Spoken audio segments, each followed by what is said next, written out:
All right, United, welcome back to our week 2 of our Love God, Love People series. My name is Allie, and I get the opportunity to lead our Land O'Lakes campus. Shout out to you guys. But tonight I want to share with you the second message of our series, and I want to start with this. A little bit about Allie is I really enjoy puzzles. I really do love them. Now, I don't know if there's anyone else out there that really likes them or really hates them. Don't boo, please, at least. But I want to let you know that my love for puzzles started when I was really young. And I forgot about it until I had my son, who is 4 years old now, and he loves puzzles. Well, let me be clear. He likes me showing him how to do the puzzle. So it's really me doing the puzzle. But what I've learned about puzzles throughout all my years of doing them is that you have to have a picture, right? You have to know what the product is going to look like. You got to know what the final piece is going to be. Without that, it's almost impossible to complete. And not only that, but if you didn't have all the pieces, so say you were missing one piece, that would be really, really hard to do, probably even pointless is what we would say. Now, you're probably wondering, why am I talking about puzzles here? Well, it's because I think that life can look a little bit like a puzzle sometimes, where there's different things that we have to put together and try to understand to know what the finished product is going to look like. And if we don't have the whole picture of what it's supposed to look like, and if we're missing pieces, it feels purposeless. It feels pointless. So what does this have to do about loving God and loving people? See, without these two commandments, a puzzle for our life is pretty much pointless. It feels pretty much aimless because we don't have direction, we don't know what piece goes where, and we're missing pieces. That's why it makes it almost impossible to do. But when Jesus says, I'm going to give you the greatest commandment, because he's asked, what's the greatest commandment? What is the one thing that we need to know as Christians, as believers, as people? His answer is this. In Matthew 22, starting in verse 37, he says, Jesus replied, love the Lord your God with all your heart, with all your soul, and with all your mind. This is the first and greatest commandment. And the second is like it. Love your neighbor as yourself. So to love God means to love people. To love people means to love God. See, how do we do this, though? How do we love people? Because last week, if you were with us, we talked about how do we love God? We asked a bunch of different questions on how we're able to love God. And we learned, too, that the definition of love is actually a little blurry. It's been distorted. Its value has been diminished in our culture because of the way we use it. And honestly, it could be for a number of different reasons. It could be because of the family you've grown up in, the relationship you saw between your parents. It could be because of the friends that you've had or had in your past. It could even be because of the boyfriend or girlfriend that you're with or you were with. All these different relationships can point to why our definition of love is so distorted and so diminished. But there is a place that we can go to that we can find truth, that we can find the actual definition of love. And God has a lot to say about what loving people really means and what it looks like. Now, I know we just passed the infamous V-Day. I said V-Day, not D-Day. Yes, Valentine's, whether you hate it or love it. I know for a fact that everyone sitting in that room that you're in is either in a relationship, wants to be in a relationship, or will eventually be in a relationship. And so thinking of that, but also thinking about all the other kind of relationships we have, whether it's a friend relationship or a parent relationship or a coach or just someone you meet on the street. Us at United want to make sure that you're always ready and prepared and to know how to love people the right way, the way that God has asked us to love people. And just like this puzzle, guys, it takes time. It's not super easy. You won't be done with it in an instant. And there's going to be hard tension moments that come up when we do this. But this is what I want you to hear. We're not looking for you to have perfect love and to love people perfectly, because it's not possible. But we do want you to have a love that's purposeful. And so, looking at this puzzle in front of us, we're also going to look at some puzzle pieces of how to love others well. And so the first one I want to share with you is the puzzle piece of loving people over self. There's a verse in the Bible that talks about this specifically, and it's found in a book called Philippians. And so Philippians says this in chapter 2, verse 3. It says, "Do nothing out of selfish ambition or vain conceit. Rather, in humility, value others above yourself." Now, you're probably like, Allie, that's a lot of big words. What does that all really come down to? It just means this: don't be selfish. Simple as that. Now, here's the hard part, is that's not within us, right? That's not what culture tells us. Culture tells us, hey, look out for number one. Hey, make sure you're putting yourself first. And so that's something that is different for us to hear, of don't be selfish. But God here is telling us, instead of being selfish, to put others first, which I honestly think means a few different things. It could mean this: thinking of ourselves less. It could be putting others' needs above ourselves, so serving people. And it's also this thought of your willingness to sacrifice for another. Now, here's the thing, and I said this is something that culture goes against, but it's also naturally within us to be selfish. We're all born selfish as babies. Now, my son, I mentioned him, he's 4. He is an only child currently, but here in a few weeks, he won't be anymore. So I'm not going to point out any only kids out there sitting there listening to this right now, but if you are an only child, you might recognize this a little bit, that all the attention, all the love has been towards you, right? And so my son, Hudson is his name, all of our love, all of our attention, all of his family, relatives, all of it is pointed at him. He's the center of our world. But here in a few weeks, it's going to change.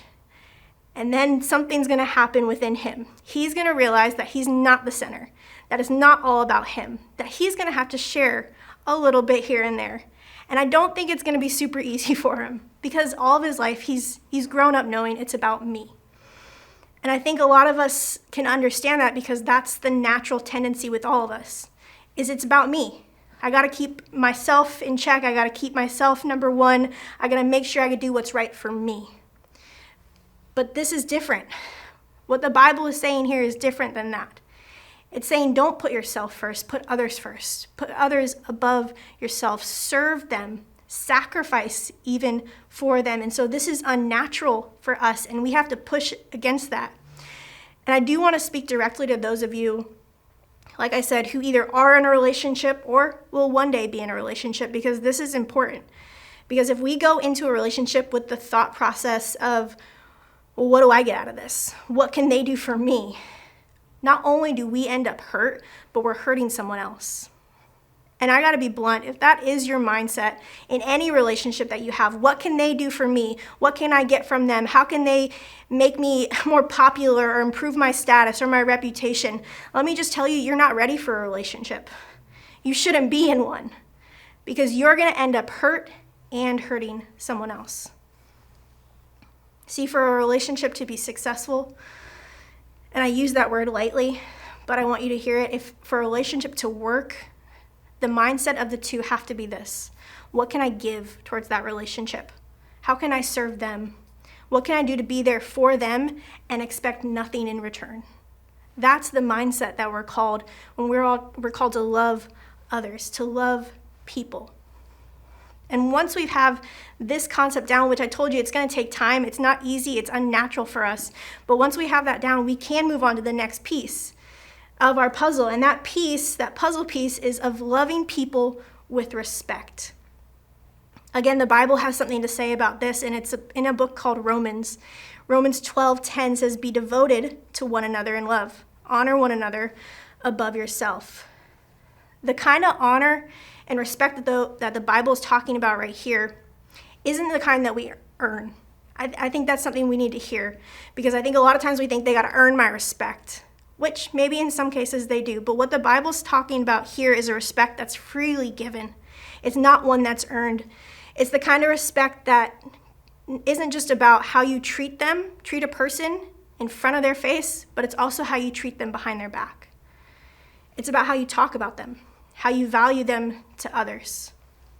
It's the way you use their name when they're not around, right? It's the stories that you're telling about them, the things that you're saying about them, the way you talk about their character. Maybe it's even the things you post on Snapchat about them that you share with your friends. Now, we all know this saying, and I'm actually going to want you to help me out with it and finish it. But it starts like this. If you have nothing good to say, don't say it at all, right? See, whether it's verbally or digitally, I think that phrase is applied here. Because I want you to hear me and think about this. And actually do me a favor. I want you to think back to the last person you talked badly about. You don't have to say them out loud. You're not telling your friend next to you. I just want you to think about that person. And now I want you to think about your intentions behind talking about them. Was it to hurt them? Was it to make yourself look better and feel better?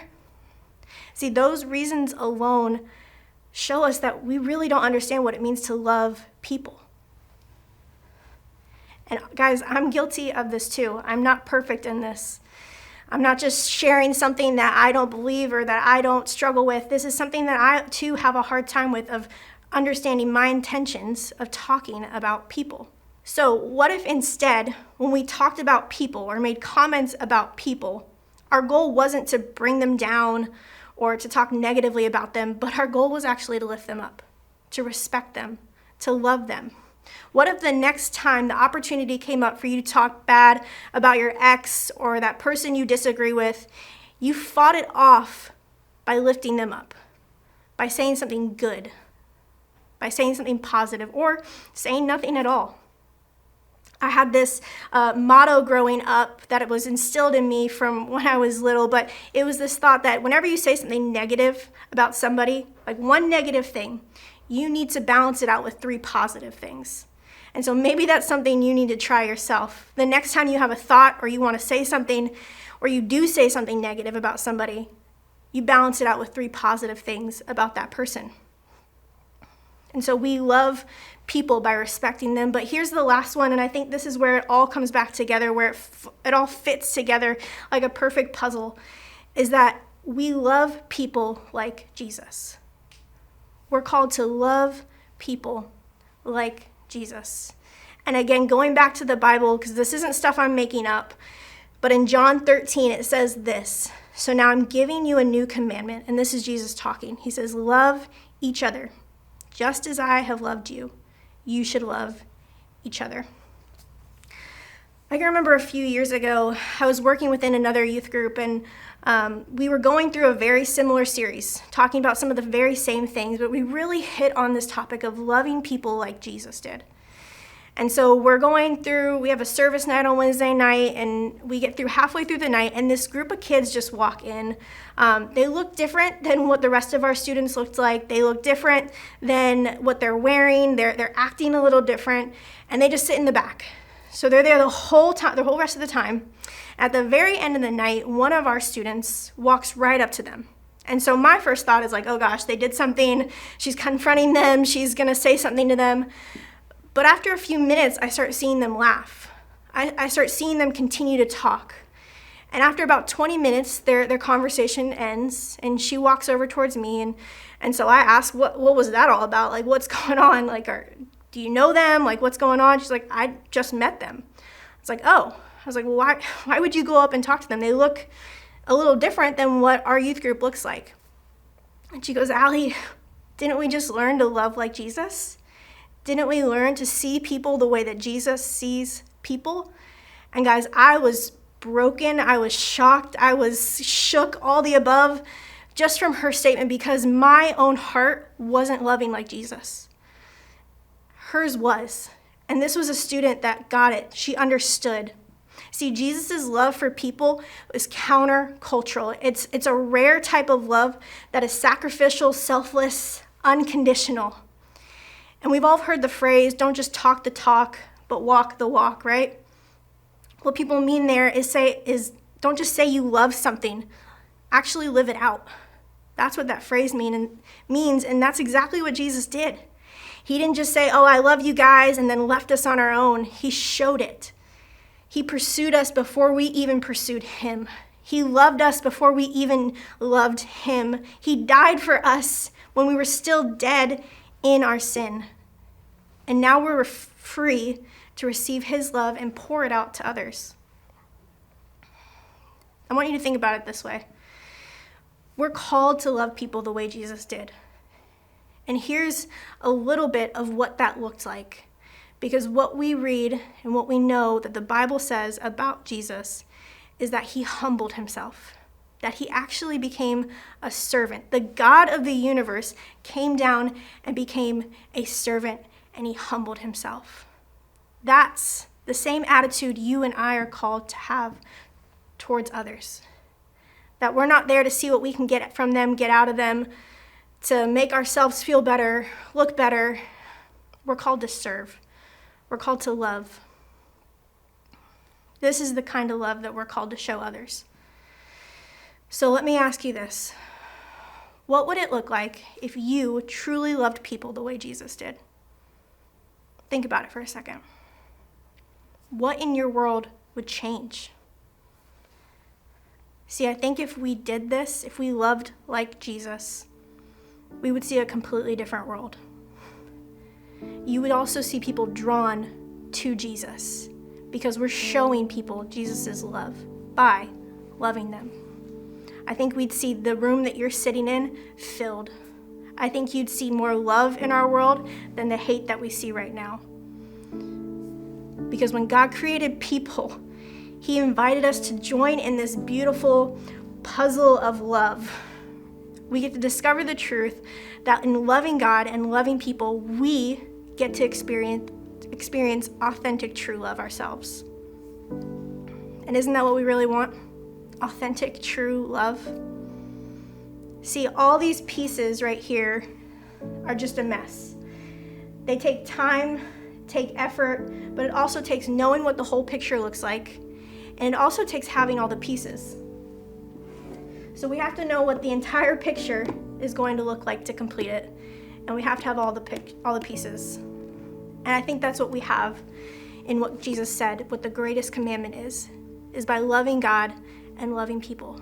We now have the ability to finish the puzzle of love, the puzzle of life, whatever you want to call it, because we now know those two greatest commandments. So what's your move? What are you going to do with it? And I want to give you just a little bit of encouragement because I know it could seem like a really hard thing to do and you're unsure of the responsibility that it's asking of you. But I want to share this with you, that God doesn't ask for us to love perfectly. All he asks is for us to love purposefully. And so that move, that next step that you need to make, maybe it's a small one, or maybe it's a large leap. Whatever that looks like for you, I want to challenge you to take it. If it's starting small with the people closest to you and loving them better, great. Maybe it's loving the people that you do disagree with and seeing what that looks like. But I'm going to turn it over now to our campus leads, and they're going to give you just a challenge for how you can love people.